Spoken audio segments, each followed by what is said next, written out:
Chapter 71. West of the city, in an old mansion, a side room showed signs of burning. The courtyard pond was decayed, covered with weeds and green moss. No one lived here anymore. Inside the courtyard, dressed in black garments, Li Yuanzhao and others, led by Cui Fan, carried their weapons and searched the mansion for traces of demons, but evidently the demons had long gone, leaving no trace behind. Just as Cui Fan was about to call off the search, suddenly, a gray sparrow flew in. Cui Fan, surprised, reached out to catch it. The sparrow obediently landed, a scroll of paper tied to its leg. Untwisting the scroll, Cui Fan read it carefully, his face changing color immediately. "What is it?" Yu Wei, not far away, quickly asked. Cui Fan gripped the paper tightly, a grim look on his face. "The patrol is over. I've just received a message that a demon has attacked the city. We are to assemble at the city defense post in the west immediately to discuss our response." A demon attack on the city? The others were startled, utterly shocked. Even having lived deep within the territory, they understood the gravity of a demonic invasion of the city. "Then let's hurry." Li Yuanzhao was the first to react. Speaking immediately, Cui Fan's expression kept changing. He couldn't understand how a demon could be attacking the city. Was the intelligence exaggerated? They had to go to the west side of the city to see. "Let's go," he called out, taking the lead to leave. Suddenly, two figures came rushing at great speed from the sky, landing one after the other. Qian, Yuan Zhao. The ones who had arrived were Wei Feng and Li Fu. They were already aware of the demon attack on the city and had seen the vast cloud of demonic fog gathering in the north. The situation was extremely dire. "Uncle Wei?" Ren Qian was taken aback, clearly not expecting Uncle Wei to follow her. Her mind was quick, and she soon guessed that he must have been secretly following her all along, protecting her from the shadows. This made her frown slightly. Feeling somewhat helpless in her heart, she was out for experience. Couldn't her father trust her to take care of herself? How could she stand on her own in the future? "Uncle Fu?" Li Yuanzhao was also stunned but then understood. Uncle Fu was worried about where's Hao.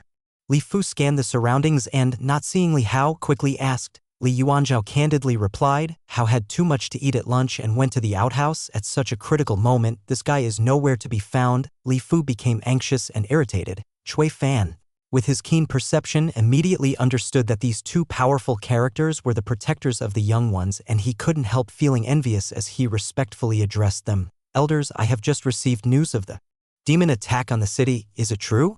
"What, you don't trust the reports from your own city?"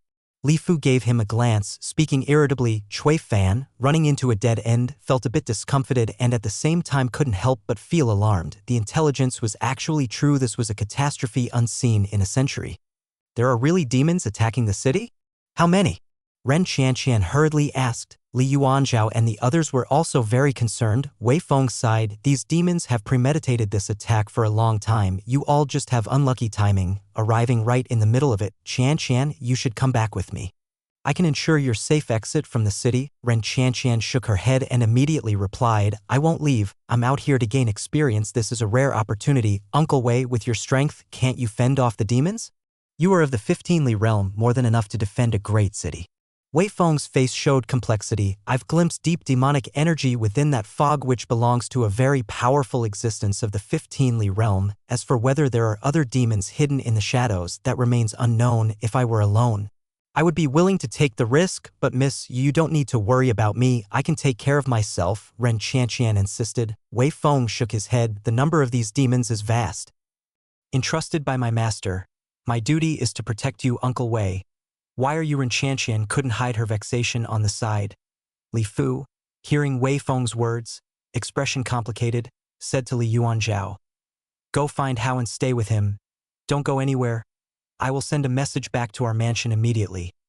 It's a pity this area belongs to the Xia family, but we can't worry about overstepping at a time like this. I must go north to help. Otherwise, the city might fail to hold." With that said, he turned to Wei Feng. "Brother Wei, I'd be obliged if you could take care of the two youngsters from the Li family. This favor will not be forgotten by our Li family." Upon hearing this, Wei Feng did not decline. It was a rare opportunity to receive the gratitude of the Li family. Looking after one child is the same as looking after three. "All right, Li, do you really intend to head north to face the enemy?" Wei Feng asked. "As a member of a military family, how can I flee upon encountering demons? Although this is the Xia family's jurisdiction, I cannot stand idly by if I encounter them." Li Fu said gravely. Wei Feng's gaze grew solemn, and he clasped his hands in respect. Li's righteousness is commendable. Go ahead. As long as I live, I will make sure to take good care of them. Good, with your word, I am at ease. Li Fu nodded with the 15 Li realms protection, which was even more reliable than his own. He immediately said to Li Yuanzhao, you must behave and not wander off. Find Hao heir. Having said this and seeing Li Yuanzhao nod vigorously, he then leaped towards the distance, heading north. As Wei Feng watched Li Fu depart in the distance, he said to Li Yuanzhao, let's go find your brother. Li Yuanzhao was also worried about Li Hao's safety and quickly nodded, but his gaze turned towards Cui Fan. Cui Fan managed a wry smile. In that case, shall we meet up first and then go to check on the west of the city? Wei Feng shook his head. Defending the city is your responsibility. I am only in charge of protecting our young mistress and the young master of the Li family. I will not involve myself in other matters. As for the assessment credits, do as you please. He notably intensified his tone on the words as you please. He was not Li Fu, bounded by the identity of a military family here. He could come and go as he pleased, stay or leave depending on his mood. Cui Fan was dumbfounded and quickly said, the patrolling mission has ended, and they have all performed very well. I will certainly grade them fairly. But Wei Feng let out a cold scoff, knowing the other wanted to tie him to this city. He was about to rebuke curtly but heard Ren Qianqian shout emphatically, Uncle Wei, I want to help defend the city. I won't let these villagers be slaughtered by demons. Miss. Wei Feng's expression changed. Ren Qianqian suddenly drew her sword and laid it across her arm, looking sternly at Wei Feng. Uncle Wei, if you dare knock me out and take me away from here, I'll sever one of my arms when I wake up. Miss Wei Feng felt his heart clench, aware that the young mistress was naive to the world and still soft-hearted. But this was excessively stubborn. He sighed and said, all right, I will accompany you to assess the situation first. If things go awry, you must listen to me, otherwise, I will take you back to the mountain myself for the master to deal with. Ren Qianqian's expression sobered, and she nodded. Okay. The two reached an agreement and immediately set off without further delay, quickly leaving the large residence and heading back to the Monster Suppression Department. But inside the Monster Suppression Department, there was a flurry of activity. The headquarters had long been deserted. They learned from one of the storeroom attendants who stayed behind that all personnel from the Monster Suppression Department had already been dispersed to the four sides of the city to follow the orders of the City Defense Army. How? Li Yuanzhao shouted in the Monster Suppression Department, searching everywhere for Li Hao but didn't find him. Meanwhile, yellow smoke signals rose from the city walls. This was a signal that battle had been joined. Ren Qianqian's face fell. There's no time to waste. Let's go to the west of the city first. Uncle Wei, please use your divine soul to help look for where Li Hao might be. Wei Feng nodded but wasn't overly anxious. The elder from the Li family he had met on the road had not yet appeared. Likely, Li Fu had dared to leave because another elder was secretly watching over them. That was someone who could easily kill 215 Li realm serpent demons. If he was willing to make a move, he could resolve the demonic calamity of the city. Under the lead of Wei Feng and Cui Fan, they headed to the western city wall. Displaying his strength, Wei Feng ascended the city wall, courteously invited by the commanding officers of the City Defense Army, bringing the others with him. As soon as they reached the city wall, they saw a large number of demons rushing towards them from the wilderness beyond. These demons burst out from the woods far away, seemingly in alliance with the northern demons ready to breach the city. Together, so many demons. Watching the teeming swarm of demons, Li Yuanzhao and Ren Qianqian, along with the others, turned deathly pale. No wonder, even some veteran soldiers of the City Defense Army couldn't help but shudder, their hearts pounding. The approaching demons, numbering at least several thousand, were enormous and fearsome in appearance, some transforming into rolling demonic mists in midair. This scene was indeed a demonic dance of chaos. The sharp, strange laughter was already making many people's scalps tingle. Uncle Wei, have you found Hao yet? Li Yuanzhao, looking slightly pale, urgently asked Wei Feng, who was by his side. Just as Wei Feng was about to reply, his gaze shifted abruptly, and turning his head, he saw two figures speeding towards them, one after the other. At the sight of the young man in black robes ahead, Wei Feng was stunned. If he was not mistaken, that young man was the divine General Mansion kid he had been following. Yet now, the boy was riding the wind. Under Wei Feng's astonished gaze, Li Hao came soaring through the air with the city guard Yu Shuhong by his side. Li Hao also noticed Li Yuanzhao and the others, and he gracefully landed in front of them. Chapter 72. Seeing Li Hao descending from the sky, Li Yuanzhao and the others who were being intimidated by the demon crowd were all astonished. Yu Wei's mouth hung open and his eyes almost bulged out, staring at Li Hao as if he'd seen a ghost. You're here too? Li Hao hadn't expected to encounter them in the west of the city. Weren't they supposed to be on a patrol mission? Why had they run over here?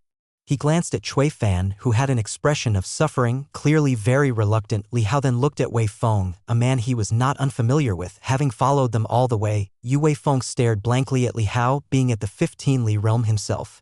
He naturally could tell that the two who had arrived through the air were not led by Yu Shuhong, but by the young man in front of him. Was this guy that he and Li Fu had been following and protecting the whole way actually at the 15 Li realm? A higher realm than even Li Fu? Who the hell was protecting whom? Wei Feng felt his brain go numb. Having descended the mountain to wander the Jianghu while in the divine travel realm, he considered himself to have seen a broad range of people and met countless geniuses, but someone so young at the 15 Li realm? Unheard of. It was said that the descendants of the divine general mansion were all monsters, but even monsters hadn't reached this extent, right? The demons are coming. Just then, someone said nervously. Everyone's gaze immediately turned towards the city ramparts where the rapidly advancing demons had already come within range of the archers. Fire the arrows. The commander here, a middle-aged man around the 8th or 9th level of the Soul Succession realm, immediately bellowed. Countless arrows rained down like a black downpour, these being specially made arrows that held the power to ward off evil and subdue demons. Under the barrage of arrow rain, quite a number of demons were injured, but even more of them continued their charge despite the arrows. Demon suppressing formation. The commander bellowed once more. More than 10 mystic-robed demon-suppressing masters hurried to the high platform on the city ramparts. Each conjured up their respective divine souls, which had different appearances. They held hands, their soul power connecting in fluctuating waves to maintain some kind of balance as they prepared to cast the array. Li Hao looked at the demons that were closing in, now less than 100 meters from the city walls, and then turned his head to glance at the sword in Ren Qianqian's hand. Let me borrow your sword for a moment, he said. Ren Qianqian came to her senses, staring blankly at Li Hao for a moment, still somewhat in disbelief of the terrifying cultivation level he had just revealed. Seeing Li Hao reach out to borrow the sword, she subconsciously tightened her grip on the sword sheath, asking, "Do you know how to use a sword?" Throughout their journey on horseback, she had never seen him carry any weapon. A little, Li Hao nodded. He had joined the Jianghu in such a hurry that he had not brought a sword with him if he were to enter the Jianghu again. Had certainly remembered to bring the treasured sword given to him by his second elder. Ren Qianqian hesitated somewhat, as a swordsman's sword is never far from their side, especially since she treasured and cherished her own sword. But given the dire situation of the battle, she knew that Li Hao had exceptional cultivation level but lacked a weapon. After a moment's hesitation, she still handed the sword to Li Hao Xing. Li Hao nonchalantly pulled out the sword, a long sword that shimmered like autumn water as it left its sheath.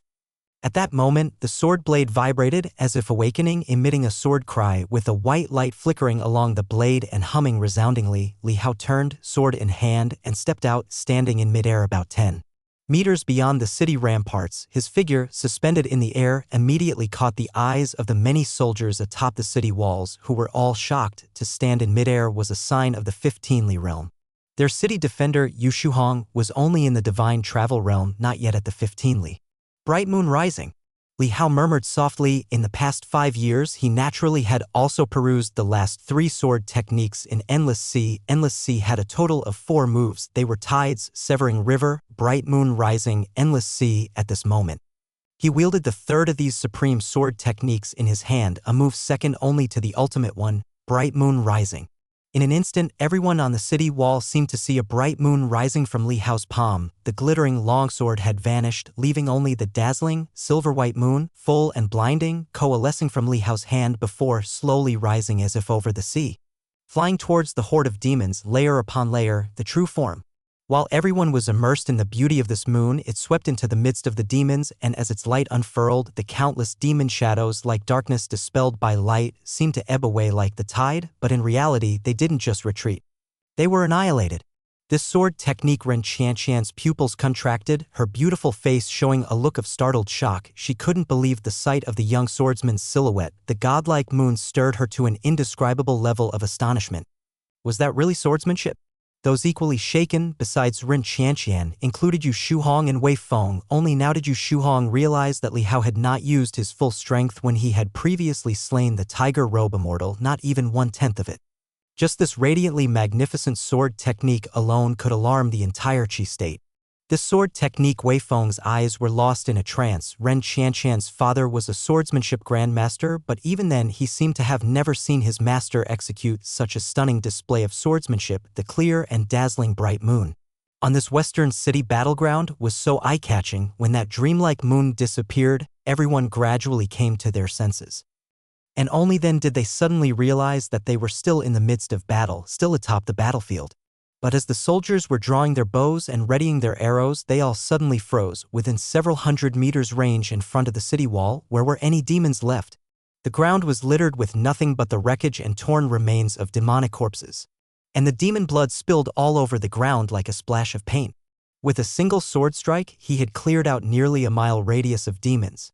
The battlefield that was once filled with the raucous howls and shrill cries of demons had, in the blink of an eye, become so silent you could hear a pin drop. Not just the soldiers on the city wall were stunned, the demons farther away gearing up to charge were also dumbstruck. Their once unstoppable, avalanche-like momentum abruptly came to a halt. Many demons looked at each other. Among these demons were great demon leaders on the same plane as the divine travel realm, the same level as the tiger robe immortal, but at this moment their eyes revealed horror and fear. The young figure who stepped out alone, hovering at the edge of the city wall, casually holding his sword, stood there like an incomparable sword immortal, untouchable. Li Hao glanced at the demons that had halted in their tracks and without a word, threw his sword. Using sword control, the flying sword burst out like a flash of golden light, instantly reaping the lives of over a dozen demons. Only then did the frozen horde come back to their senses, screaming and scattering in every direction. The formerly formidable offensive had, in a blink, disintegrated, completely vanishing. The numerous soldiers on the city wall were dumbfounded, staring in shock at the silhouette of the youth, that figure they would be unable to erase from their minds for the next 20 years, haunting their memories. The flying sword, like a golden needle, rapidly slaughtered a great number of demons, including the divine travel realm great demon in the horde who tried to conceal its aura and escape stealthily. It too caught Li Hao's attention, and with a flash of his sword, he cut off its head and extinguished its divine soul. In his presence, great demons and common demons seemed to have no difference. All were slain with a single blow. These sights left Wei Feng on the city wall utterly astonished. Even if he took action himself, he wouldn't possibly possess Li Hao's might. That speed of sword control was too fast, at least 2 to 3 times quicker than his own. He immediately thought of the Jiao demon shot down by the dark light. Exactly the same? Was this the senior they had all bowed down to on their journey? What kind of monster was Li Fu escorting? Chapter 73. As the horde of demons was routed and fled, the condensed demon cloud in front of them dispersed in an instant. Without the command of a divine travel realm great demon, these lesser demons dared not to attack the city. The tall and imposing city walls still exerted a tremendous pressure on lesser demons. Li Hao chased and killed with his flying sword. Of the thousands of demons that came, nearly half were killed or injured, and the rest rushed into the jungle, hiding everywhere. Li Hao glanced at them and didn't waste more time on these minor specters. He turned and returned to the top of the city wall, raised his hand to summon, and the sword light flew back into his hand. Looking around, Li Hao asked Wei Feng, "Where's my Fu?" "Li Fu?" Wei Feng reacted and quickly said, "Li Fu asked me to look after Kof." Li Fu went to the north of the city, which is the main direction of the demon army's attack, the north.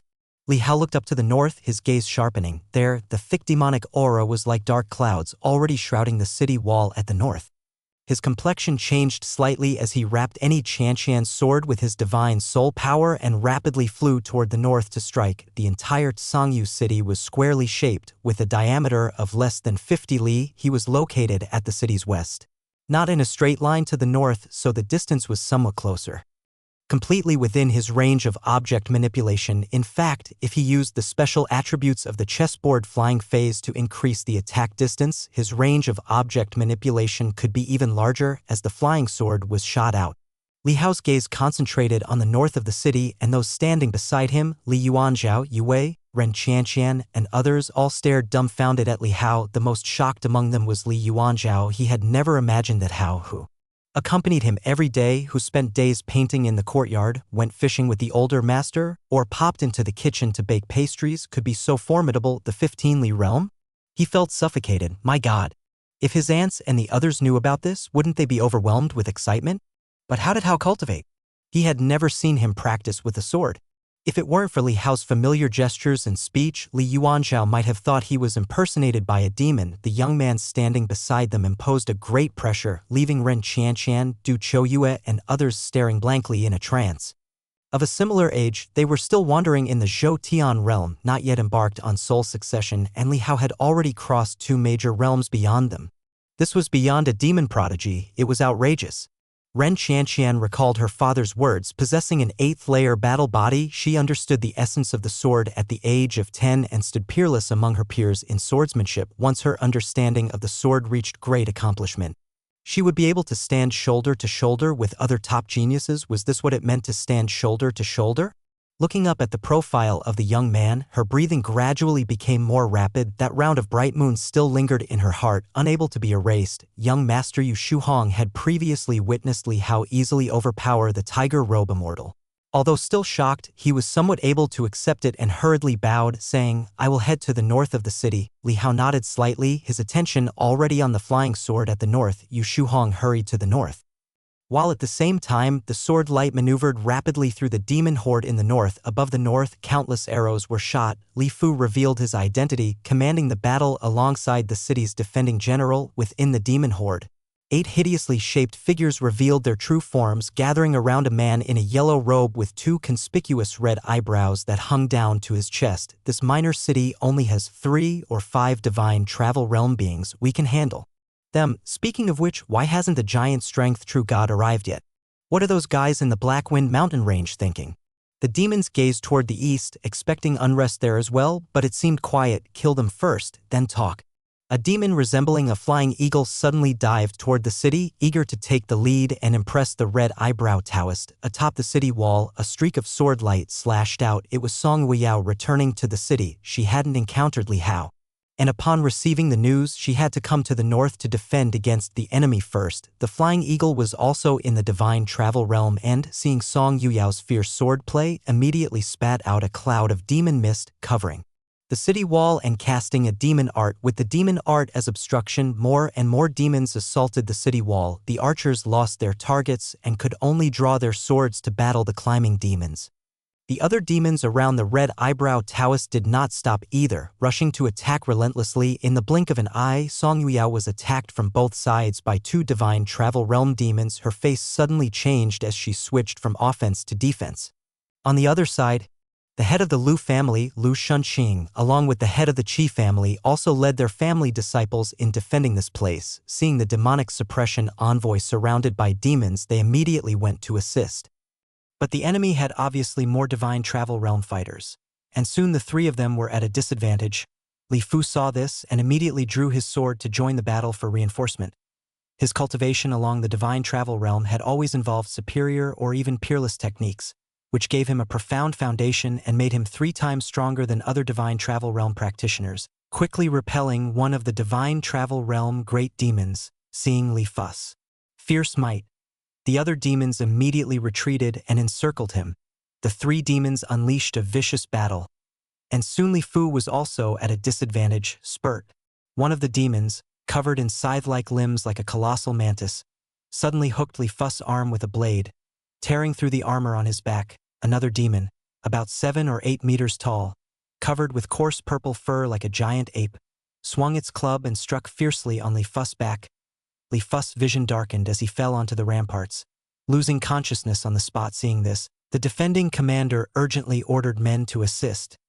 He was only at the perfection stage of the soul succession realm and had not reached the divine travel realm. He was just about to help when suddenly a great demon landed heavily in front of him. This great demon resembled a humongous toad, covered in lumps and spikes, and at this moment, its body trembled slightly, and from these lumps spurted a greenish viscous poison. Those city guards who were touched by the poison had their armor instantly corroded, screaming miserably, and died on the spot. Bastard! The commander roared, drawing his sword to fight to the death. Just then, a cold light suddenly streaked through the air. The toad demon seemed to sense something. Its eyes had just started to turn when it got pierced through the next moment, with blood gushing out like an explosion and its enormous head bursting apart. Even the divine soul it hadn't yet used was exterminated along with it. The commander stood stunned, staring in disbelief at the scene in the sky. The red-eyebrow Taoist looked towards the darting flying sword, and his previously indifferent expression suddenly changed 15 Li realm.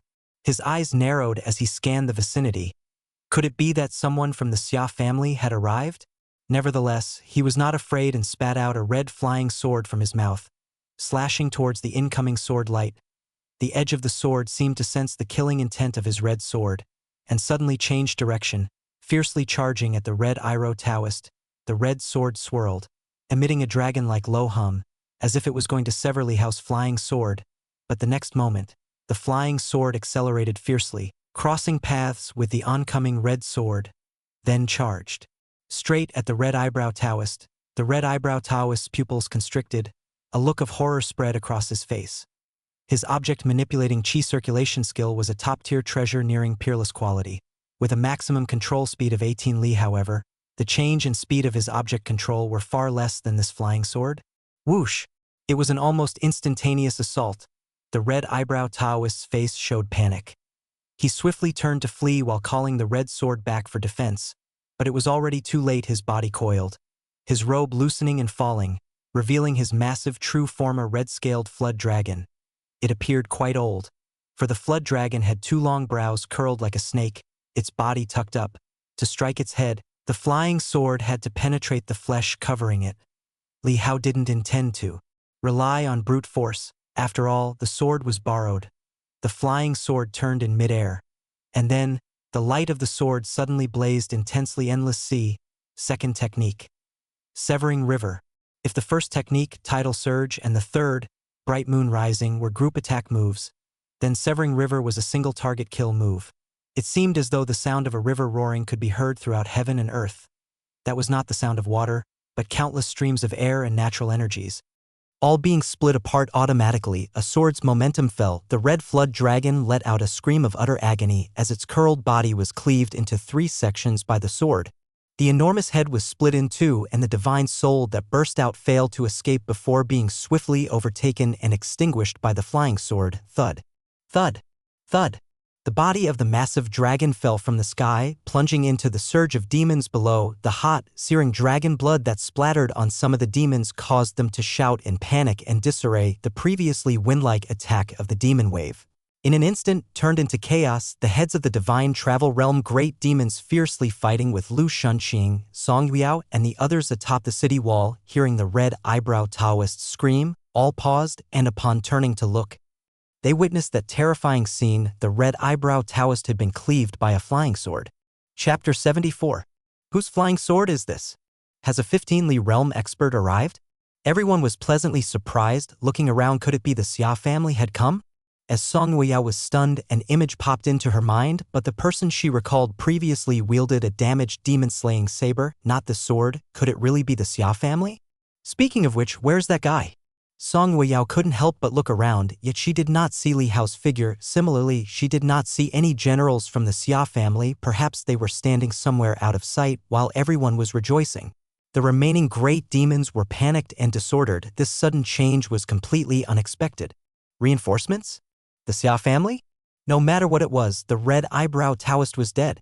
Even he was instantly killed. The other remaining divine travel realm demons didn't stand a chance. Moreover, it was said that the red-eyebrow Taoist had cultivated in the Holy Palace, possessed a millennium of Taoist practice, and was an extremely strong existence even among those in the 15 Li realm. The giant strength true god from the Black Wind Mountain range, who was once a tyrant outside Songyu City, known as the Giant God Demon King, was also defeated by the red-eyebrow Taoist and had no choice but to obey his command. However, faced with a 15 Li realm expert from the Xia family, was the red-eyebrow Taoist really so vulnerable?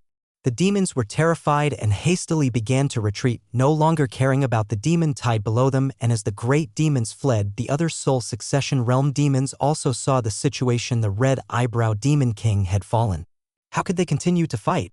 The hordes of demons behind were still rushing forward, but the demons in front were already frantically turning to flee. Their collisions with each other caused the entire demon tide to become chaotic. Meanwhile, after the flying sword killed the red-eyebrow Taoist, Li Hao continued to maneuver it through the battlefield, pursuing the escaping divine travel realm great demons. These great demons had the power to regroup and come back. Li Hao naturally would not spare them. The sword light was like divine lightning, swiftly passing through the battlefield. The fleeing divine travel realm great demons, stricken with terror, tried to resist, using their life-saving demon art, but under the divine speed and immense power of the flying sword, they stood no chance.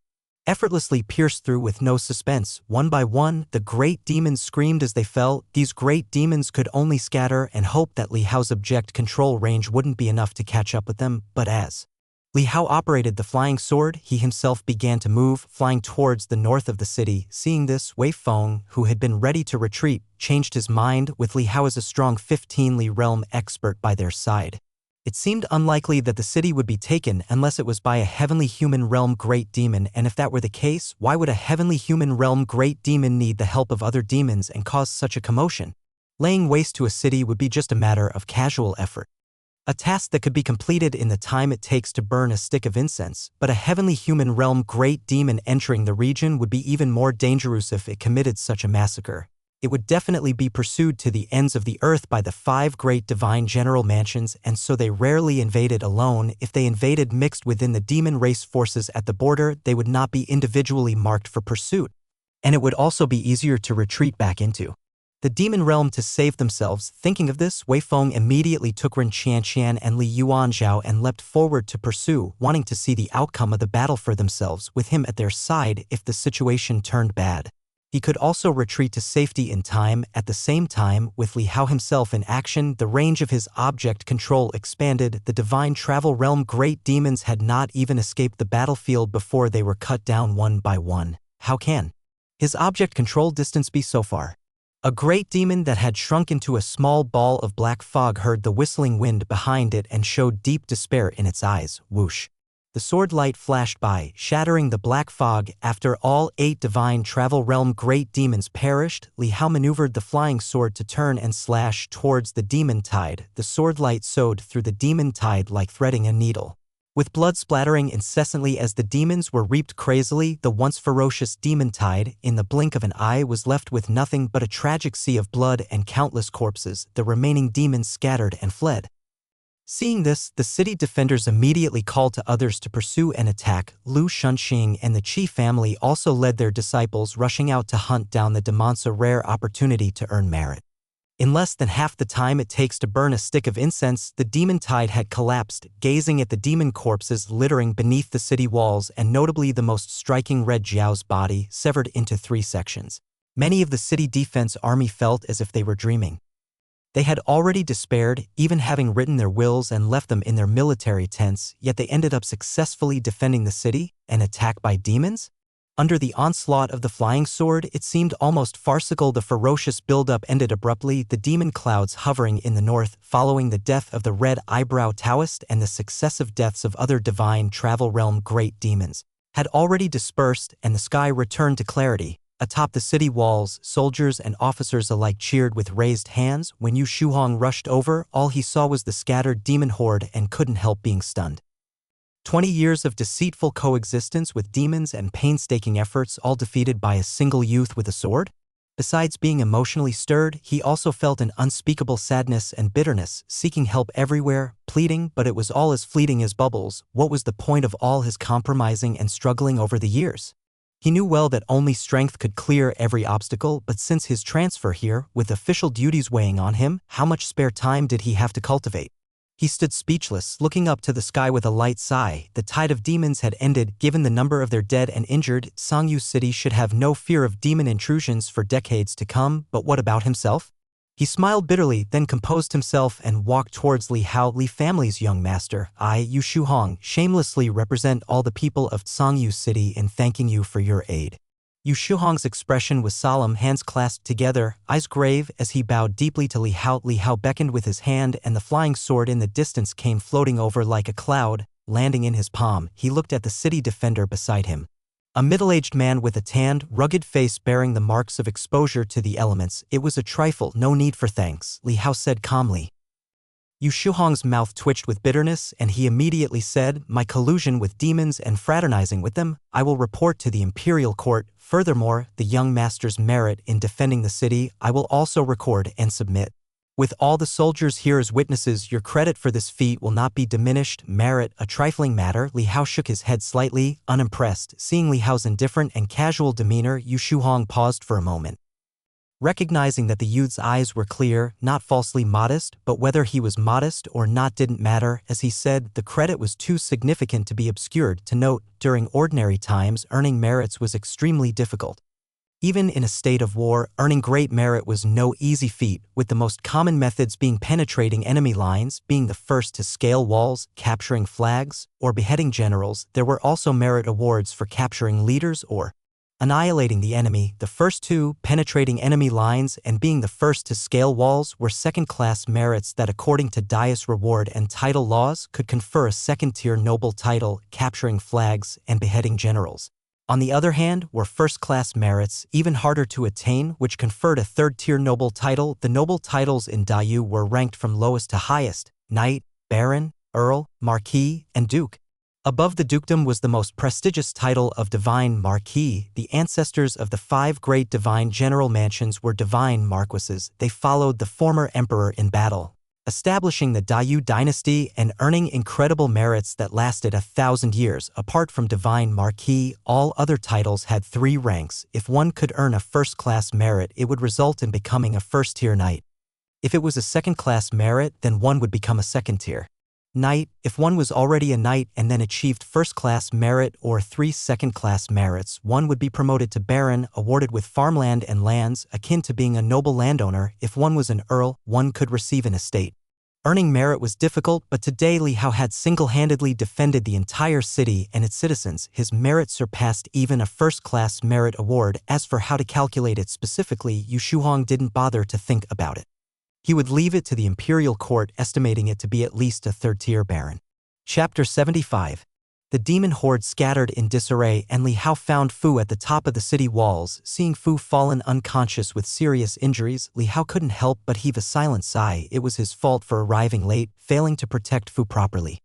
Li Hao located Yu Shuhong and asked him to arrange for someone to treat Fu's injuries. Yu Shuhong agreed without hesitation. He immediately had someone carry Li Fu down and sent the best military doctor to treat him, Wei Feng, bringing along Li Yuanzhao and Ren Qianqian, found Li Hao and witnessed the scene here as well. The monsters outside the city had been routed. Below the high walls, corpses were strewn everywhere, no different from the west side of the city. If anything, there were more bodies, and the blood flowed even thicker. There weren't many injured on the city walls. Seeing Li Fu being carried down and then looking at Li Hao, who didn't even have blood on his sleeves and appeared unscathed, a twitch formed at the corner of Wei Feng's mouth. Since ancient times, it's always the family's warriors who covertly protect their young masters. This was the first time he had seen a young master covertly protecting a warrior of the family. It seemed the Li family was turning the world of Tiangang upside down. "Your sword," Li Hao saw Ren Qianqian and remembered, immediately handing over the sword he was holding. Suddenly a thought crossed his mind. "No, it's your sword." Ren Qianqian, clearly unaware of what the young man in front of her was thinking, took the sword with a complicated look in her eyes, yet her gaze remained fixed on Li Hao's face. She, who had always known her beloved sword as well as the back of her hand, didn't even notice the slightly dulled edge of the blade at that moment. "Are you really at the 15 Li realm?" She bit her lips slightly, asking with complex emotions. This question was also eagerly sought by Du Chue and the others. Despite seeing Li Hao walking on air and defeating the horde of demons, everything seemed like a dream. Too surreal. Wei Feng's expression changed slightly. He looked at his young mistress with concern. Encountering a monster like Li Hao was a massive blow for his peers. If his young mistress' sword spirit collapsed and she never recovered, it would be terrible. Li Hao simply smiled, without saying a word. But that was an answer in itself. Ren Qianqian thought about the bright moon and couldn't help but ask, "That sword technique of yours, want to learn it?" "MHM. Ren Qianqian's eyes suddenly brightened, and she nodded emphatically, sad to say, "That's one of my family's peerless sword techniques, and it's not to be shared nonetheless. If you're willing to become a retainer of the Li family, or agree to serve for 30 years in the Yuan camp, I could teach you." Li Hao said. Ren Qianqian was stunned, but then she clenched her teeth and said, "I can be your retainer, mine?"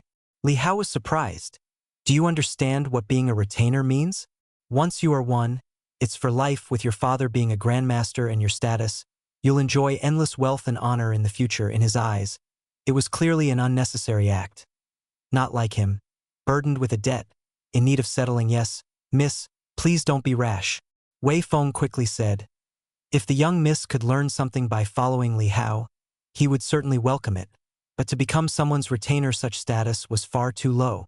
If Li Hao weren't right there, he'd have been even more stern. Ren Qianqian shook her head, saying, as long as you're willing to teach me that sword technique, I'm willing. Moreover, I've long heard about your Li family's listening rain tower, which encompasses myriad cultivation techniques from all over the world. If I become your retainer, could I also take a look inside? You sure have a knack for calculating your gains, Li Hao responded with a smile, but to enter the listening rain tower, you'll have to consider your performance. No problem, Ren Qianqian said earnestly. Wei Feng couldn't hide his anxiety. Miss, for such a significant matter, you should discuss it with your master. I am myself, and he is himself. He has his own path as a grandmaster. In the future, I will have my own path too. Ren Qianqian spoke with seriousness. How foolish! Wei Feng's mouth twitched, wondering what sort of path one could have as a retainer. He dared not imagine how, upon returning from this trip, his master would most likely skin him alive.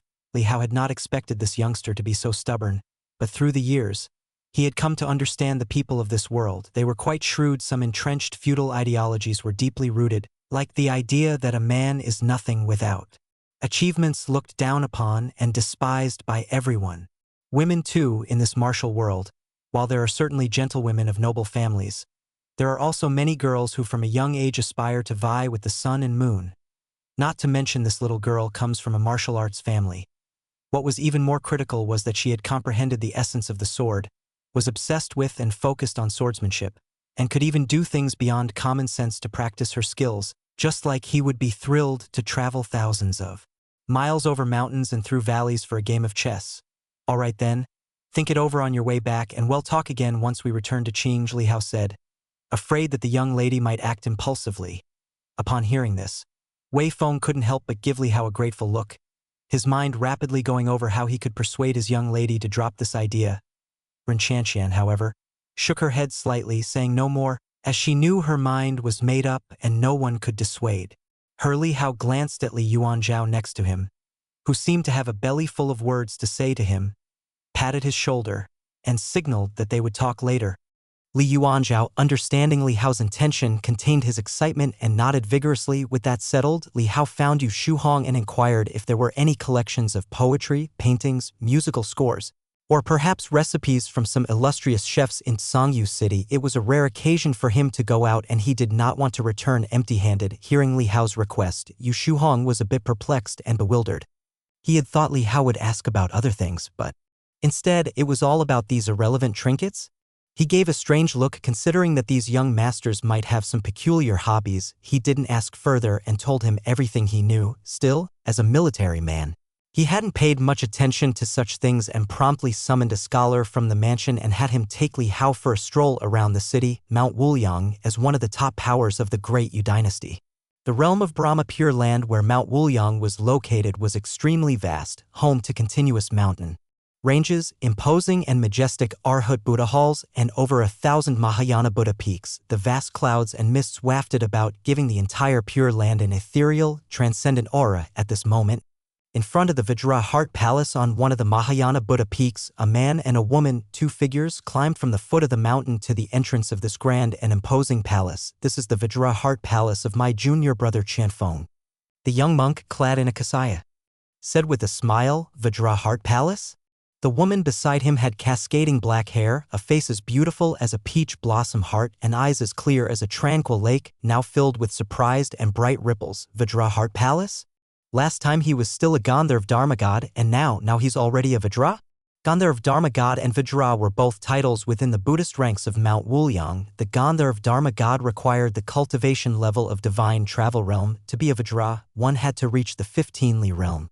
Junior brother Qianfeng is naturally clever, came to the mountain at the age of 6 to study under the infinite ancient Buddha, reached power passage realm perfection at the age of less than 8, perfect Zhou Tian at 10. Succeeded in inheriting our Buddha's true spirit. At the age of 10.5 and at 14 he was already in the divine travel realm. The young monk continued with a smile. Since returning from slaying a demon down the mountain last year, junior brother Qian Feng secluded himself for 3 months. Before the age of 18 he broke through divine traveling, formally entered the 15th realm, was conferred the title of Vajra with the Dharma name Qiankuan Vajra. The woman beside him showed a look of shock. Qiankuan Vajra, that Dharma name was quite significant. It was evident how highly Mount Wuliang regarded him. Her eyes deepened with admiration. And the image of that figure wielding a sword to slay demons in the demon forest became much clearer in her mind. Hurry, take me to see him, the woman said eagerly. The young monk glanced at her and chanted a Buddha's name softly, Nan.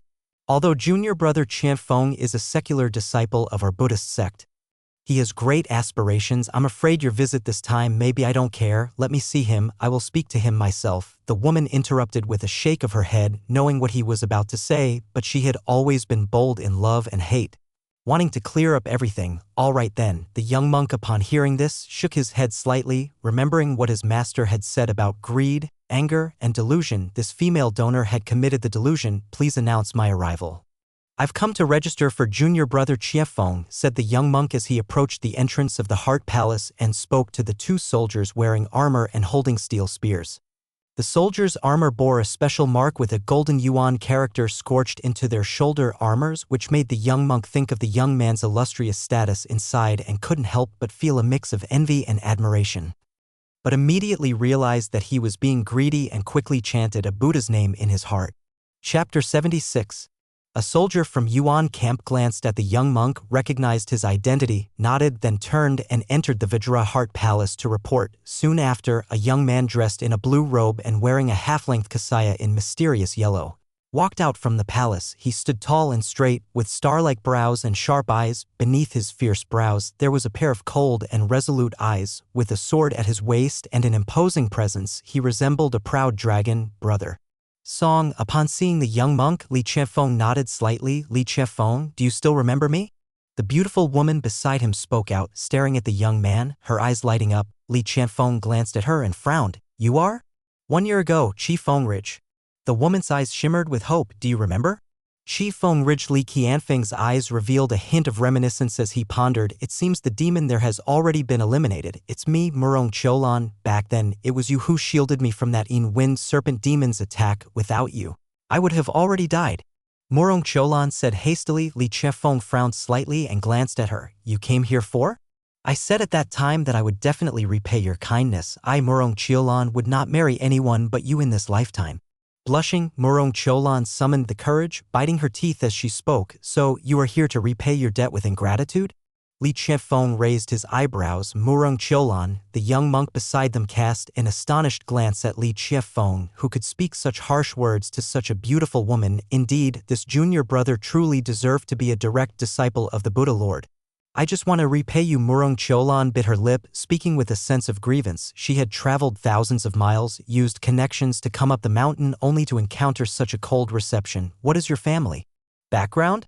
Unmoved by the woman's pitiful appearance, Li Qianfeng calmly asked. Murong Cholan was momentarily stunned, then quickly responded. The Murong family is the foremost great clan in Baifeng City. My father, the clan leader, already reached the 15th realm in his youth, traveled widely, and made extensive connections. He has long since stepped into the heavenly human realm and, given the chance, this life might not be without hope of reaching the 3 immortal realms. Your father's age? He just turned 54 this year. He's already old. Li Qianfeng shook his head slightly. With such talent, reaching the immortal realm is arduous, and even if he truly steps into the immortal realm, he would count for nothing in front of my Li family. Your family status is too humble. Murong Cholan opened her mouth slightly, speechless. How could she not be aware? Considering family background, how many in Dayu could compare to the young man before her? She clenched her teeth and said, but my mother said, if 2 people truly love each other, why bother about family background? I don't mind. I am willing to forego a dowry. I don't want anything. I just want you. Your words are very greedy in themselves. Li Qianfeng said indifferently, I myself surpass countless dowries. Marrying me is like gaining half a province. The matter of my marriage will be decided by my mother in the future, and she would only consider someone of equal social standing, such as a princess or the daughter of a duke. Your family status is probably not esteemed by her. Morong Yulian's face turned ashen at a loss for words. She hadn't expected this to be the case, coming forth as a woman to confess her feelings, even inclining herself to pursue him and yet to be spurned. The young monk nearby was astounded by Li Qianfeng's words. This junior brother was incredibly fierce. But what if the person you marry in the future is not to your liking? Morong Qiulan was biting her lip, feeling as if her heart were bleeding. Li Qianfeng said impassively, matters of marriage are essentially transactions, not about liking. In this life, only the sword accompanies me. The rest are merely trivialities. Upon hearing this, both were stunned, and then silence ensued. The stunning young man before them, like a proud dragon under the sun and moon, possessed exceptional talents. Yet he seemed to have devoted all his heart to the sword in his hand. Clearly, discussing love and affection with such a person was futile. Morong Qiulan was silent for a long time before she said, I understand, but if I were willing to marry you as a concubine? As she said this, she raised her head again to look at the extraordinary young man. The young monk beside her changed his expression slightly, glanced at the woman, and subtly turned his head away, somewhat unable to bear it. Is this what the master spoke of as the world's foolish passions? As a concubine, Li Qianfeng pondered for a moment and said, as a grandmaster's daughter, you barely qualify, but it must wait until after I am first married. I can wait. Morong Qiulan immediately said, very well. Li Qianfeng nodded his head once, not saying more, then turned to the young monk beside him and asked, Brother Song, did you bring the registration book? I am about to leave the mountain for a while after coming out of seclusion. The young monk snapped back to reality, nodded, and pulled out a register from his kasaya. Along with a brush and ink. Brother Qianfeng, you have been up the mountain for more than a decade. Are you returning home this trip? Indeed, it is time to visit home, but before that, I must also strive for some achievements. As Li Qianfeng spoke, he took the brush and ink to register. The young monk asked in surprise, oh, does Brother Qianfeng still need achievements? Brother Song jests, we of the Li family must each earn our own accolades. Moreover, this return is to compete for a true dragon position. Having some achievements surely helps, Li Qianfeng replied, appearing very amiable as he made quick work of the registration before handing back the brush and ink to Brother Song. The young monk blew the register dry, closed it, put away the brush and ink, and said with a smile, Brother Qianfeng, you are too cautious with your cultivation level. Who can compete with you for the true dragon position? Li Qianfeng smiled faintly, his gaze drifting to the distance. In his mind, an image surfaced, that of the woman his mother had mentioned when she visited him on the mountain Li Wushuang. A year ago, when he descended the mountain to slay demons, he also heard her name. She had already made it to the Chenkuan list's Qian rank, a 9th grade battler, taught by a renowned master, a year and a half younger than him. She had already earned a reputation in Jianghu, one step ahead in making a name for herself. This journey would see her as his greatest competitor. Though they had not met, Li Qianfeng felt a premonitory sense that she was following closely behind his footsteps. Thinking this, he slightly curled the corner of his mouth, determined to let his cousin know that not everyone could catch up to his shadow. He believed in himself, as well as the sword in his hand. May I accompany you? Beside him, Morong Qiulan seized the opportunity and asked cautiously. She looked at Li Qianfeng with a pitiable expression, the image of his sword strike that crushed the Yin-Wind serpent demon still echoing in her mind. If you can keep up, then follow me, Li Qianfeng said indifferently, unfazed by her demure demeanor. Inside Songyu City, after the demon calamity was resolved, Li Hao and others were also ready to make their way back home. The business of the monster suppression department had also slowed down, with no other tasks besides cleaning up the demon corpses outside the city. Temporarily, hardly any demons dared to invade Songyu City, unless it was some foolish little demon with a lack of spiritual intelligence who dared to commit offenses against the wind. Meanwhile, Li Hao collected calligraphy, poetry, and books throughout the city, reaping significant rewards. Name: Li Hao. Age: 14. Cultivation level: peak of the 15 Li realm. Sword Dao: 6th stage. Flying phase. Hidden Bao sword techniques: Endless Sea true form, Falling Snow sword skill, Avalanche true form, Physical body path. 6th stage. Myriad forms, Tiger press physical techniques, Golden skin 100 refinement, Vajra true form, 1000 Jiao's holy body transform into Jiao true form, Primordial 5th layer true primordial body. Dragon Cicada Void Body Dragon Ascent True Form Control Path, 6th Stage Control Techniques, Heavenly Gang, Zhou Tian Skill Heavenly Gang True Form, 100 Battles, Cycle Heaven Skill Unparalleled True Form, Dragon River Divine Meridian Dragon's Breath True Form, 9 Revolutions Starry.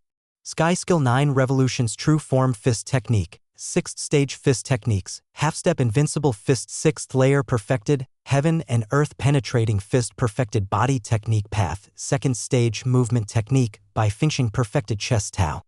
5th Stage 1-8-3-2-2-5-0-0-0-0 Art of Painting, 5th Stage 8-2-7-3-5-0-0-0-0 Poetry and Books, 3rd Stage 4-9-9-9-5-0-0-0 Musical Rhythm.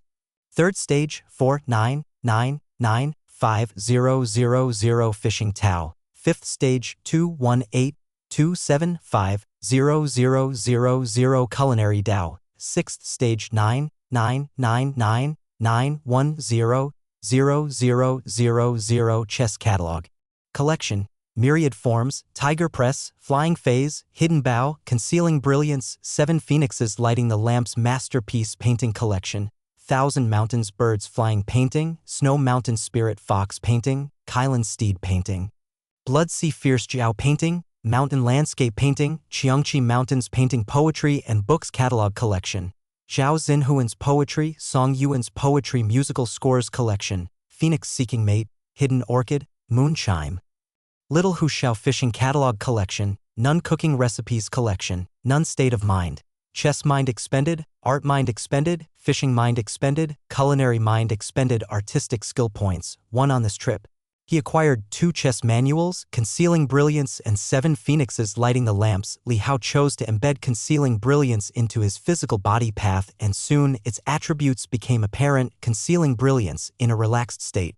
The body rapidly heals itself and severed limbs can slowly regenerate. This effect was excellent, although he had hardly ever been injured. 7 Phoenixes Lighting the Lamps was a chess manual for a trapping and killing formation. Li Hao wanted to use it in both the Sword Dao and the Control Path, but after some thought he chose the Control Path. As the embedding occurred, its attributes also became evident. 7 Phoenixes Lighting the Lamps. After 7 cycles of cultivating, one can temporarily double the strength of their cultivation. Seeing this effect, Li Hao was somewhat astonished. This effect was too strong, wasn't it? It implied that if he cycled his Meridian Opening Skill and Qi Circulation Skill 7 times, the strength would be doubled?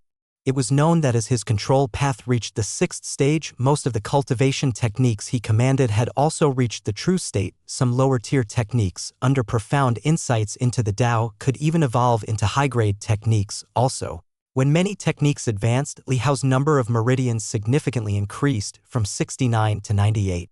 The Qi circulation cycles increased from 248 to 369. Just the Qi force of his inherent Zhou Tian realm totaled over 8 million Jin, with the instantaneous doubling effect of the Yin and Yang dual pulse.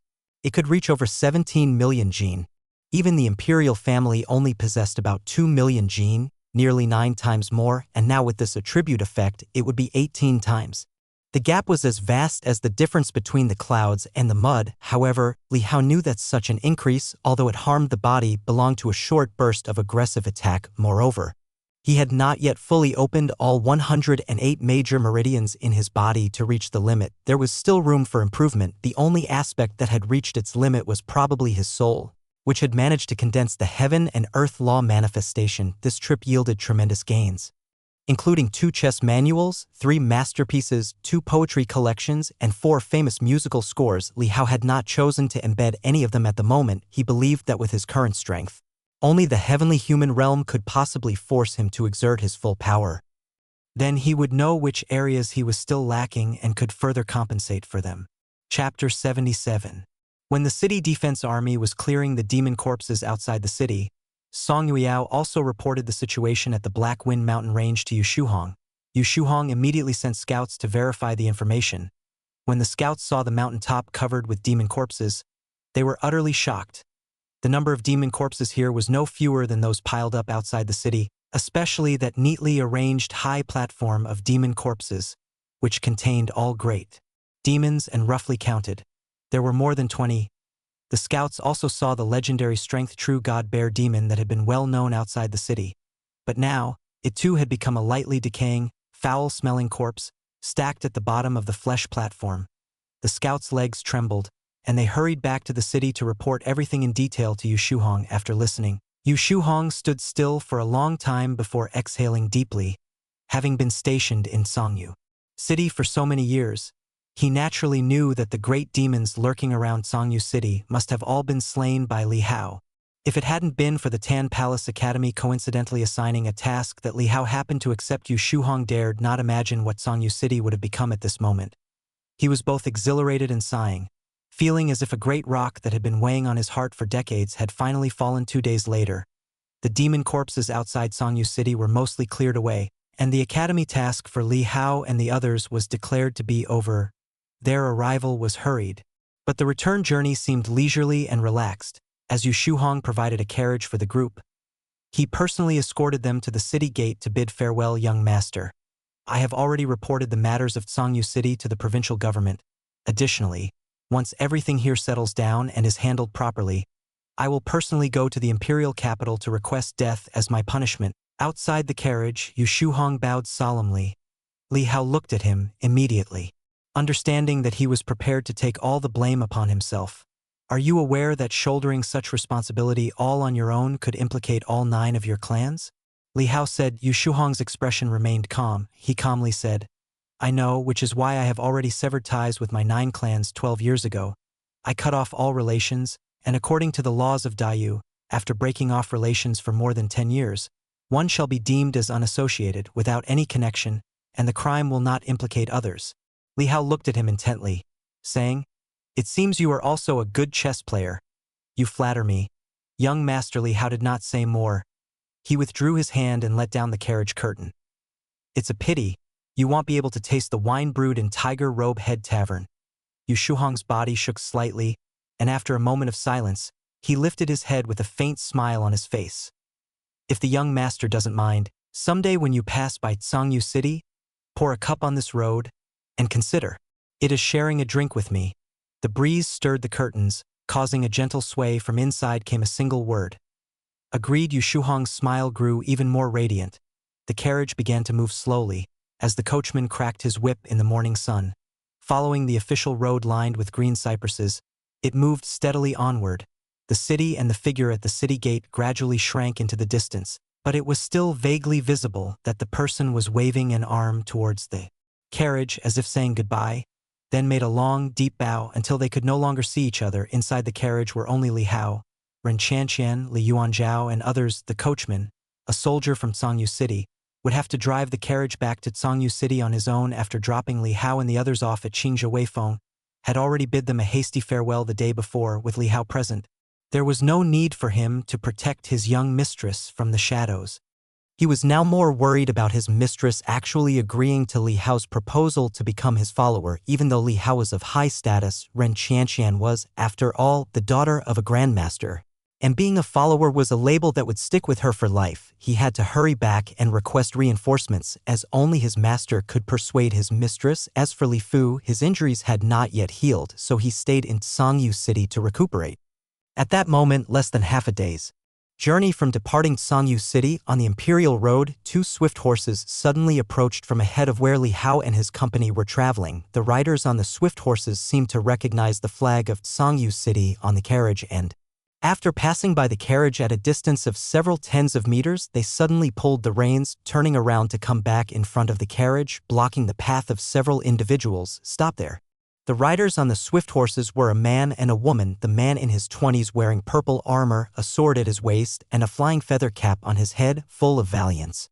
The woman was dressed in purple fine armor and wore a bow on her back and a sword at her waist. She had no helmet but a head full of black hair that trailed behind her with the cloak of her armor. Are you a soldier from Songyu City? After bringing the carriage to a halt, the young man immediately gripped the whip, pointing at the coachman somewhat angrily. The coachman, startled at first, quickly saw the armor of the 2 individuals and, shocked, hurriedly rose and knelt. Commander Yu Ming of the Songyu City Defense Army, at your service. Why are you here? And who are the occupants within the carriage? The young man shouted angrily. We heard that Songyu City was attacked by demons. Are you deserters who have abandoned the city? By saying this, a chilling killing intent already appeared in his eyes. Carriage driver Yu Ming hastily explained, "Your excellencies have misunderstood. The demonic calamity in the city has already been quelled. I am following the orders of the city's lord, escorting these Tan Palace Academy students back to Qinzhou." Tan Palace Academy students? Upon hearing this, both individuals' eyes flickered slightly and the young man's expression softened a bit, saying, "Call them out. I want to take a look." The Tan Palace Academy in Qinzhou is world famous, and they too were aware of it. However, it held no necessity for them to go there to study. Inside the carriage, Li Hao and the others heard the commotion outside. Yu Wei, who was sitting at the carriage door, immediately lifted the curtain to look out, wondering which fool was causing trouble. It was one thing to stop him, but inside the carriage were both Li Hao and Li Yuanzhao of the Li family. They're wearing the military armor of the Xia family. Li Yuanzhao immediately recognized the identities of the two through the carriage curtain. Belonging to the same divine general mansion, although Li Yuanzhao had not traveled far, he had learned about these noble families of the highest stream. The two individuals on the swift horses saw the youthful faces of Li Hao and the others along with their Tan Palace uniforms and immediately knew that the carriage driver hadn't been lying. "I asked you, what do you mean by saying the demonic disaster is resolved?" the valiant woman asked coldly, turning her eyes toward the coachman. The coachman nervously replied, "To report to your excellencies, the demon caused chaos, but fortunately Master Li of the Li family stepped in and quelled the disturbance." Master Li of the Li family? The young man frowned. "Which Master Li of the Li family?" "The one from the Li family of the Divine General Mansion in Qizhou," the coachman replied respectfully. Xia Yong and Xia Qingshuang glanced at each other. Could it really be them? Wait, Master Li? To be referred to as such, it must be someone from the third generation of the Li family. After all, the second generation of the Li family had already reached middle age and only 3 members were left, all well known throughout the land. Yet it was rumored that during this demonic calamity, a great demon from the 15 Li realm was leading the siege, along with tens of thousands of other demons. Such a force, at the very least, required 2 prodigies from the 15 Li realm of the Xia family to suppress. But from the third generation of the Li family, no famous individuals had been heard of yet. More than a decade ago, however, a few caused a small ripple in the world. One entered Mount Wuliang as a disciple of the Buddha master at the age of 6. Another became a direct disciple of a Taoist from Qianji Mountain. It was also said that another was born with a fortune that matched the heavens and was personally named by Emperor Yu. Everyone thus deduced that his talents were extremely high, but later on, no news was heard. And rumors even circulated that he was a cultivation failure, though the truth behind those rumors was unclear. Could it be that the one from Mount Wuliang has entered the world? The two exchanged a look, knowing that the one addressed as Master Li couldn't be the Li family's young lady who had made her name known just a year ago on the Qian list. The third generation Li from Mount Wuliang should be 18 this year. 18 and already in the 15 Li realm. Xia Yong narrowed his eyes slightly, a hint of battle spirit emerging. On the side, Xia Qingshuang appeared calm as she said, "Since that's the case, we can be at ease." She looked towards the coachman, asking, "How are the casualties within the city?" "To report to your excellencies, only over 200 of the city's defending soldiers were injured and about a dozen have perished." Coachman Yu Ming was extremely respectful. Chapter 78. Both of them were taken aback. Such minor battle damages? How is that possible? Even with the assistance of the 15 Li realm, there would still be many casualties in a chaotic battle. Could it be that the intelligence you brought is incorrect and there aren't that many demons? Xia Yong said sternly. The coachman shivered in fear and quickly said, "I would never dare to deceive you. There are countless demons, so many that they blacken the horizon. I heard there are 40 to 50,000. And I saw with my own eyes 7 or 8 divine travel realm great demons as well as a red Jiao, but all thanks to Li of the Li family who cut them down and kept the whole city safe." Red Jiao. That must be the Jiao dragon driven out of the holy palace. Xia Qingshuang's eyes moved slightly and her expression became serious. That red Jiao is not like an ordinary 15 Li realm great demon. It possesses sorcery nurtured within the holy palace and is only slightly inferior to them in strength. I never expected that the third generation of the Li family would have such a capable person, Xia Qingshuang said. Sticking your nose where it doesn't belong. This place is not Qizhou, nor is it the Li family's territory. Xia Yong also believed the coachman's words now and snorted coldly. To act so high and mighty upon entering the world, how preposterous. Are the battlefields overseen by the Li family in northern Yen not chaotic enough? Hey! Inside the carriage, Li Yuanzhao, having heard this, couldn't suppress his anger and retorted, "What are you talking about? We help you, the Xia family, solve the demon scourge, and yet you blame us instead. Upon hearing the plump boy's shout, both of them were startled. Xia Yong's face changed slightly and he asked, "You are a disciple of the Li family?" "Of course," Li Yuanzhao said, his face full of anger. "These students from Tan Palace Academy, they should not dare to impersonate the Li family." Xia Yong immediately felt a twinge of embarrassment initially. He had only intended to express dissatisfaction behind their backs, but his words were overheard. Now that it had come to this, admitting his mistake would only undermine the Xia family's prestige, so he maintained a stern face and said, "To be admitted to Tan Palace Academy, a Li family disciple's talent must be just so you." His words seemed to have angered everyone. After all, Tan Palace is a top-tier academy, although it may not compare to Mount Wuliang or Divine General Mansion. Gaining entry is extremely difficult to the other party. It seemed to be spoken of as a place of little worth, however. Although Du Qiuyue and the others were annoyed, they dared not say anything. For this was the Xia family's domain. Li Hao was somewhat surprised. He never imagined there truly existed people in the world with such low emotional intelligence. No wonder those ancient military officers could not outsmart civil officials. Such remarks were bound to offend people the moment they were uttered. "Young brother, let's go." Xia Qingshuang, realizing that Xia Yong had spoken inappropriately, decided not to linger any longer and prepared to go to Tsangyu City to see if everything was all right before returning home as soon as possible. Xia Yong snorted coldly, taking the opportunity to gracefully make an exit. Li Hao said, "Are you just going to leave like this?" Xia Qingshuang frowned and looked towards the youth sitting in the center of the carriage, instantly recognizing that this young man seemed to be the core of the group. "You solved the demon scourge for you, and you can't even say thanks. And now you have the audacity to criticize the Li family's affairs in Northern Yen?" Li Hao said coldly.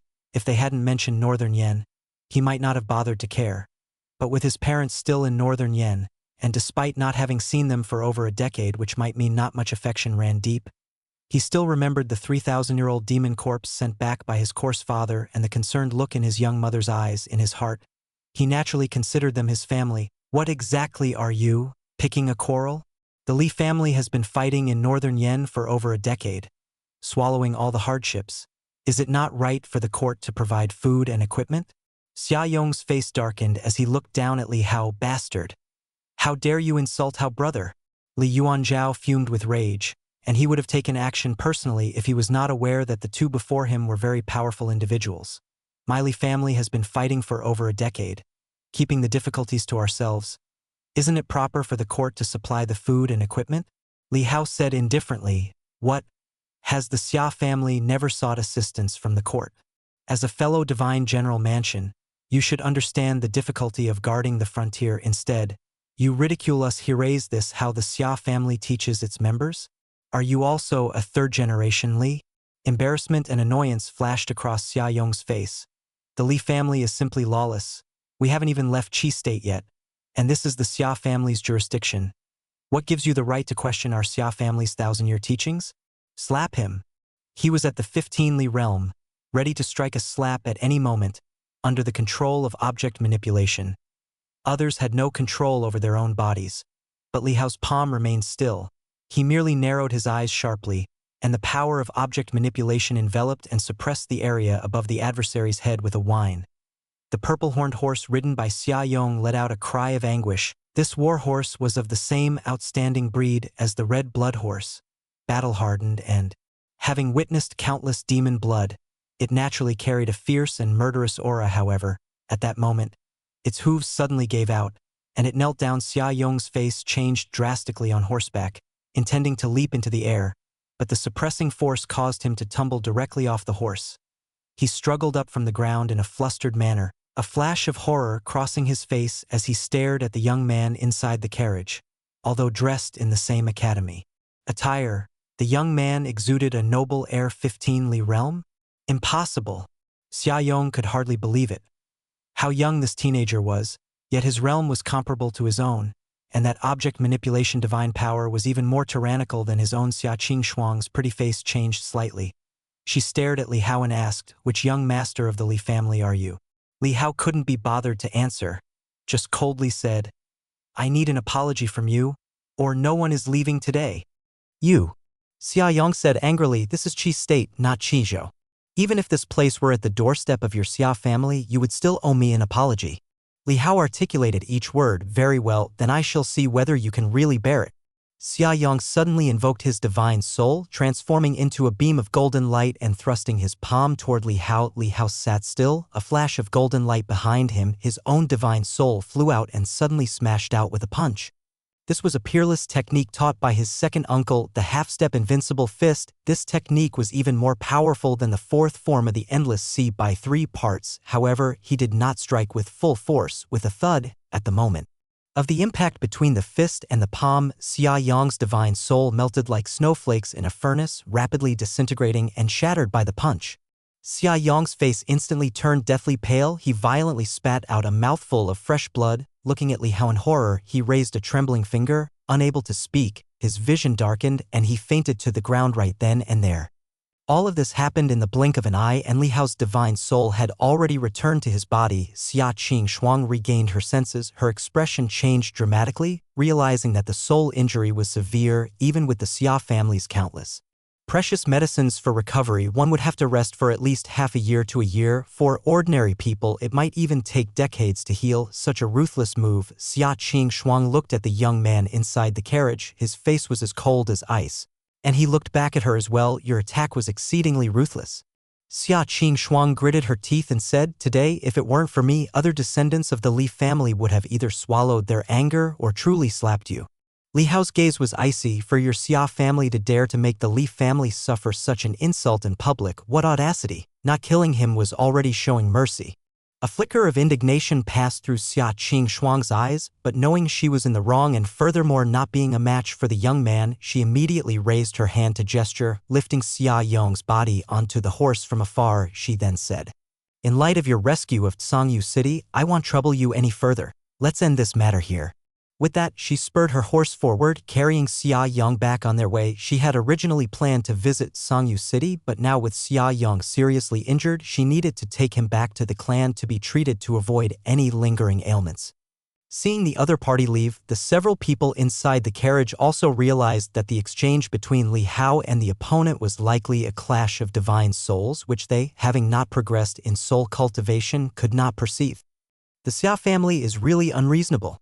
Li Yuan Zhao said huffily, didn't expect the Xia family to be like this. Ren Qianqian frowned. By now she already considered herself a follower by Li Hao's side, half a member of the Li family, coupled with Li Hao's words at the tea stall on their journey. She held respect for the Li family in her heart. Seeing the Xia family of Divine General Mansion acting so unrulily and unreasonably, she couldn't help but feel disappointed. Li Hao watched the others leave and did not attempt to stop them, simply shaking his head slightly and instructing the coachman to continue on their journey. This incident wasn't too important to him. It was common for large families to have arrogant individuals. He had heard somewhat of the Xia family's amazing feats and did not develop hostility towards the entire family, though his impression of them did drop slightly. Chapter 79. Back to Qingzhou, Li Hao and the others, carrying the mission letter from the Monster Suppression Department of Sangyu City, returned to Tan Palace Academy to report. The letter bore the official seal of the Monster Suppression Department, and all 5 of them received full marks in their evaluations. Upon receiving the letter, Su Yehua wasn't surprised. After all, with 2 young masters from the Li family joining the mission, the Monster Suppression Department in Sangyu City, possessing the slightest bit of discernment, wouldn't make things difficult for them. As for the truth behind the letter, she couldn't be bothered to scrutinize it closely. After all, background was a part of one's strength too. Even she had to show some courtesy to these young masters and ladies of the Li family, in consideration of the face of the Divine General Mansion. Jianghu was never outside the city but within it. After the reporting was over, Ren Qianqian found Li Hao and expressed her wishes. She had made up her mind. Li Hao, however, didn't agree immediately, but instead asked her to discuss with her parents. After all, becoming an attendant sword servant was a serious matter. It wasn't easy to break away once one joined. Learning the peerless technique of the Li family would bind her to them for life, and even giving up one's cultivation level wouldn't set her free. After Li Hao finished speaking, Ren Qianqian revealed that she lost her mother when she was young and didn't wish to discuss it with her father. This was a decision she could make on her own. Seeing this, Li Hao was even less inclined to agree and suggested that it would be better for her to communicate with her father. The young lady was inexperienced in the ways of the world, and he couldn't just spirit her away so easily. Otherwise, if her grandmaster father caused a commotion at the mansion in the future. Although the Li family wouldn't be afraid, it would still be an unsightly mess. Having refused Ren Chanshan, Li Hao took Li Yuanzhao and returned to the Long Mist Mountain and River Courtyard. He placed the box containing the head of the tiger robe immortal in his room and, with other delicacies collected from Sangyu City, had Qingji deliver a portion to the fifth elder guarding the family shrine, while he took the rest to Listening Rain Tower. Not finding the second elder at Listening Rain Tower, Li Hao saw the daylight and instantly knew that at this time, the second elder was likely fishing by the shore of Blackwater Lake. He immediately flew out from Listening Rain Tower, heading for the shore of Blackwater Lake before long. The vast expanse of Blackwater Lake came into view. Li Hao found the second elder's usual fishing spot and, indeed, saw his and Elder Feng's figures. Noticing someone approaching, the two turned their heads to look. Li Hao descended from the sky, landing next to them, and said with a smile, "Second Elder Feng, how was the catch today? Who caught more?" Is how Feng Boping's face showed a smile as he said, "Of course, I'm the one who caught more." Li Hao's ability to fly didn't surprise them. They already knew about his approximate cultivation level after all. At the age of 12, this young fellow had, in front of the two elders, accidentally fished up a small flood dragon from the divine travel realm that had shocked and envied them greatly. The shock was from Li Hao's frightening talent, surpassing even that of Li Zhilong, who was said to be a once-in-a-millennium genius, but their envy was due to this lad's luck for actually managing to catch a flood dragon. As for the silly dragon that was caught, they were both angry and annoyed, and after Li Hao cooked it, they ate several portions with gusto. While eating, they muttered to themselves, "Why didn't it bite my hook? Is my hook not attractive?" Words aside, trouble aside, seeing the talent Li Hao displayed, even the fame-indifferent Mu Xiu was tempted, on the spot, to teach Li Hao martial arts and hoped he would focus more and not waste his time in frivolous pursuits. With such talent added to his personal teaching, Li Hao's future achievements might even surpass his own. If the Li family could produce a true immortal, it would truly cause an earthquake across the land, but Li Hao promptly sought the advice of Elder Feng, the saint of thieves, who had a more open view and persuaded Li Muxiu to relent with the example of Li Zhilong. Li Muxiu gave up the idea, allowing Li Hao to choose the life he liked. Li Muxiu had also realized early on that even if he forced Li Hao to cultivate, the youngster would probably not do so wholeheartedly, which was quite frustrating. He was puzzled, seeing that, without witnessing Li Hao's training, his realm was nonetheless soaring rapidly. Because of Li Hao's persistence, his cultivation affairs were not widely publicized by Li Muxiu. So others in the mansion were still unaware at that moment. Hearing Feng Boping's smug laughter, Li Muxiu gave him an annoyed glance. "What's the use of catching more? They're all small fish and shrimp. I'm aiming to catch a dragon." Neither of them used fishing rods while fishing. They simply used energy from heaven and earth as lines to pierce through the bodies of small demon fish, guiding them to where bigger fish or flood dragons might be hunting for food. "Catch one first, then talk," Feng Boping laughed. Li Muxiu snorted lightly, noticing the packages in Li Hao's hands, and said, "Where did you buy these? Weren't you at Tan Palace Academy bullying the kids?" "I just went on a mission for the academy, brought back some delicacies from Sangyu City," Li Hao said with a smile as he shared the food with the two elders. "Here, these are delicious. Wow, there's dairy crisp in this twisted donut." Feng Boping took a bite and commented, "The taste is good. You've grown thoughtful, kid," Li Muxiu said, laughing as he picked up some food and started eating. At this moment, the white fox Xiaorou joyfully ran over. Li Hao squatted down to embrace it in his arms and took out a piece of roasted meat for it. "Don't worry, I haven't forgotten about you. This little fox of yours, just like a cat, sure loves to eat fish," Li Muxiu commented. Xiaorou, holding the roasted meat with her two small paws, chewed meticulously. Hearing the words of second elder, she revealed a fox's typical grin, her eyes curving into slits. Li Hao smiled, rubbed her head, and let her eat to the side. He also took out a portion for himself, sat down beside the two elders, and began to eat.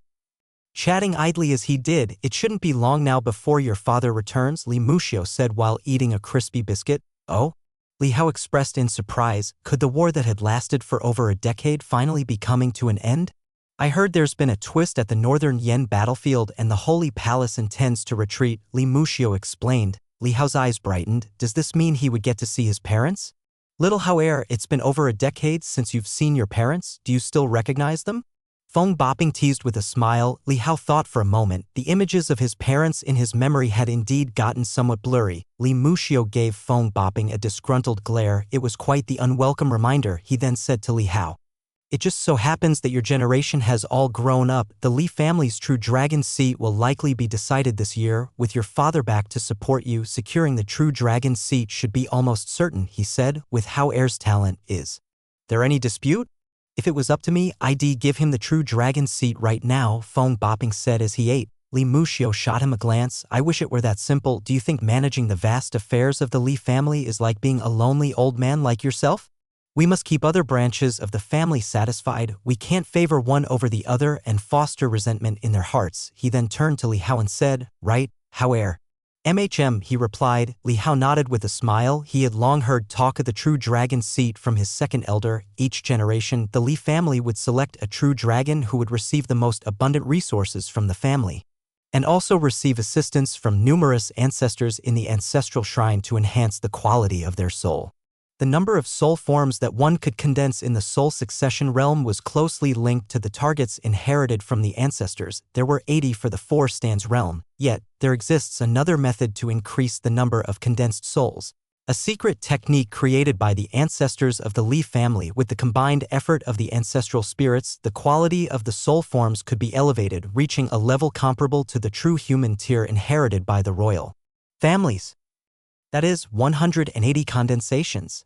Upon reaching the divine travel realm, they would also help condense the divine soul, expanding the reach of the divine soul realm. Furthermore, upon attaining the 15 Li realm, they would also help by imbuing the power of the ancestral spirits, pushing the 15 Li realm beyond the pinnacle genius level, achieving top-tier standards. The so-called true dragon is to be unrivaled in their realm, truly invincible. At the same time, as a true dragon of the Li family, one must bear the duty of enhancing the power granted by the ancestral spirits and take on the legacy of the entire Li family. Without any mishaps, they are expected to become the head of the family. If there are millions of prodigies in the world, reaching the 9th-ranked battle physique would put one in the first-rate category, and for a 9th-ranked prodigy of the Li family, coupled with numerous supreme cultivation techniques, this would be considered among the top echelons.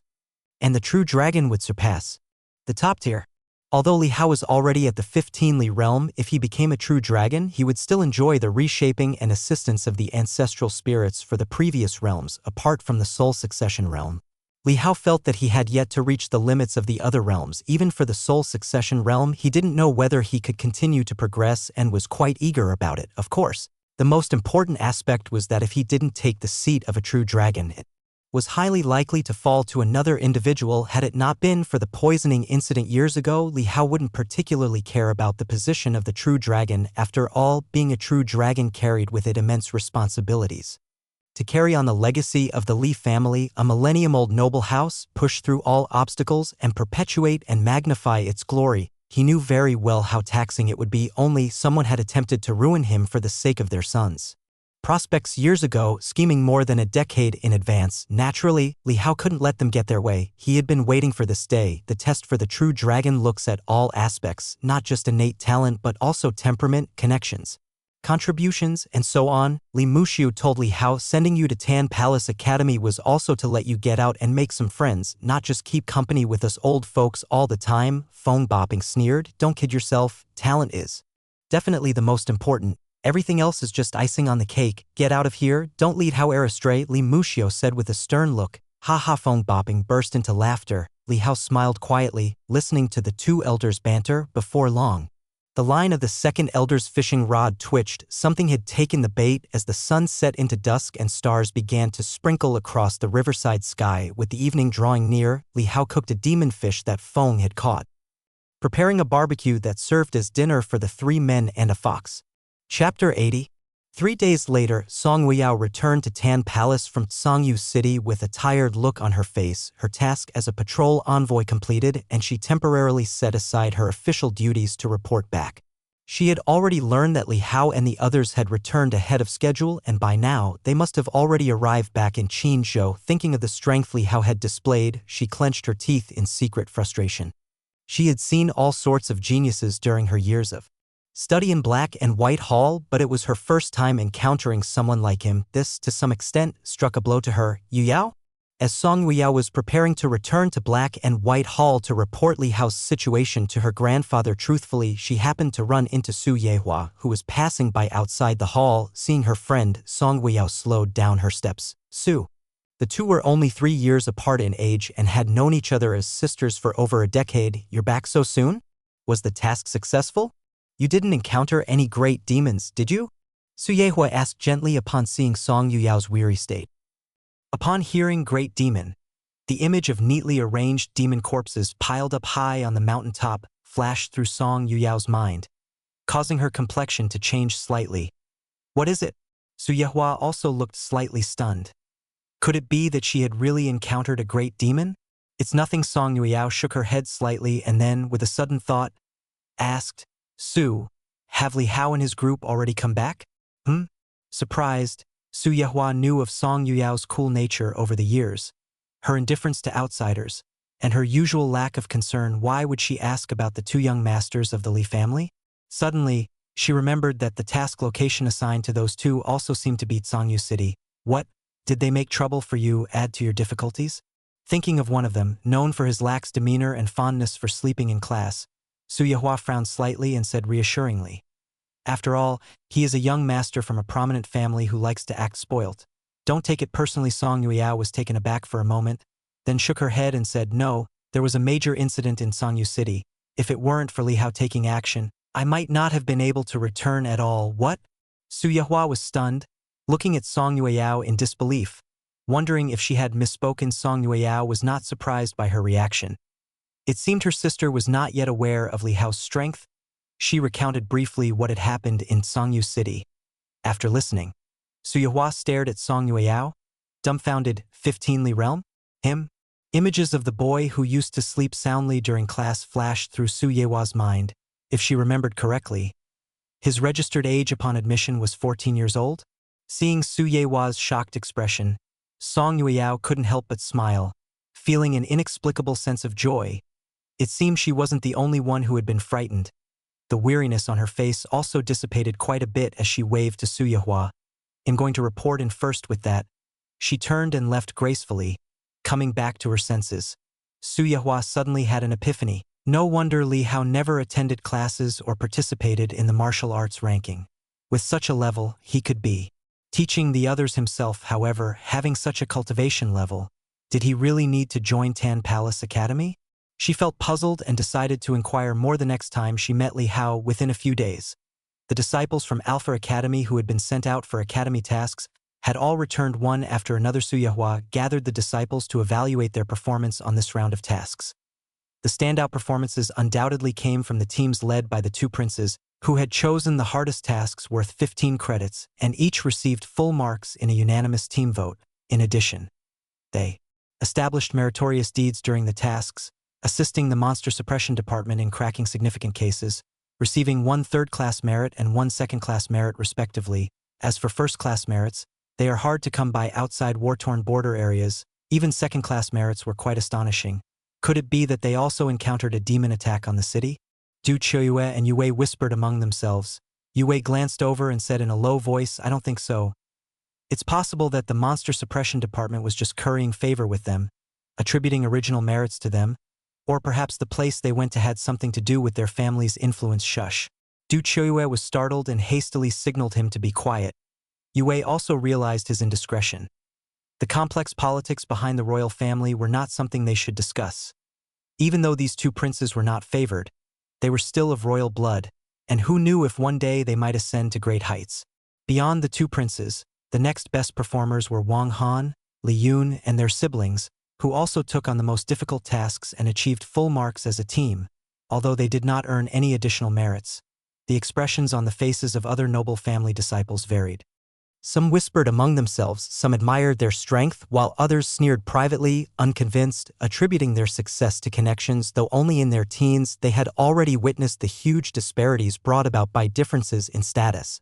And this gap would help them become more perceptive and worldly. These two Li Yuanjia watched as Li Yun and his sister were praised by teacher Su Yehua. Despite a cool facade, his eyes could hardly hide his joy. Li Jining was still Fine, but when Li Yuanzhao saw Li Yun's arm wrapped in gauze, clearly injured but still smirking contently, he couldn't help shaking his head. Given Li Yun's strength and status, such injuries were likely due to impatience to excel in the task. Compared to the showy Li Yun, Li Yuanzhao couldn't help thinking of Li Hao. He liked playing with Li Hao not only because their backgrounds were similar, but also because he genuinely admired the air about Li Hao. How to describe it? Using some of the strange terms Li Hao once used, it was all about the swagger.